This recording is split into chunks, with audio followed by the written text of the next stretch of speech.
Somebody is asking that, were they right in hearing that what you said during your presentation was that all trauma patients are now bypassing SWAH? Can you clarify that if this is the case, give examples of types of cases these are and the risk if these patients had to transfer to Elton-Galvin or Craigavon?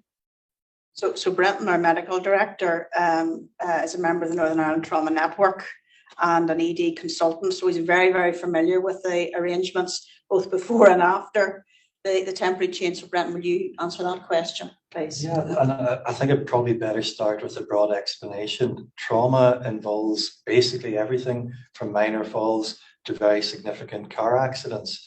Now, the reality is the vast majority of trauma is what we would call non-major trauma. And if you look at significant trauma, that the Trauma Audit Research Network, that's TARN audits, the most likely reason for you to be included in that data set is a fall from a standing position. Now, that might sound unusual, but you have to remember patients are getting older.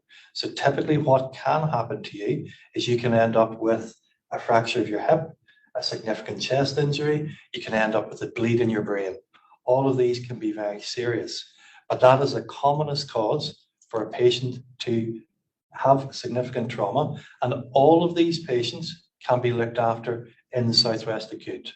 I'll give you a very good example. So if a patient suffers a significant head injury, an isolated head injury, their management from an emergency department point of view is relatively simple. Every ED outside of the Royal Victoria treats their patients exactly the same. You immobilize the patient's neck, you get a scan of the patient's head and neck to look for bleeding of the brain and for any associated neck injury.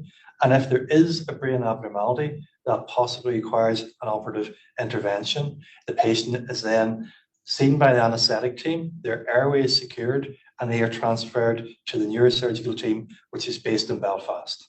Now, that can and is done on a daily basis in Southwest Acute in exactly the same way as it's done at Elton-Galvin, Antrim, Craigavon, Ulster, etc. So a vast majority of trauma can be dealt with on site. Now, we did look at the trauma cases where it was not a good idea for them to attend the Southwest Acute site.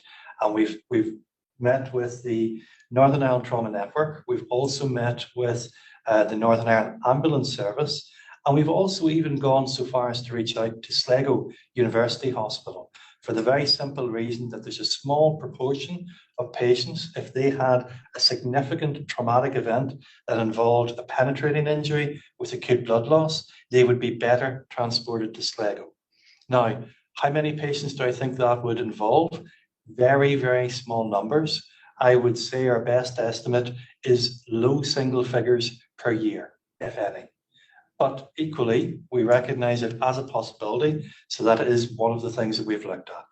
So the vast majority of patients who do suffer trauma will continue to be cared at in the Southwest Acute Emergency Department, and small numbers will be bypassed.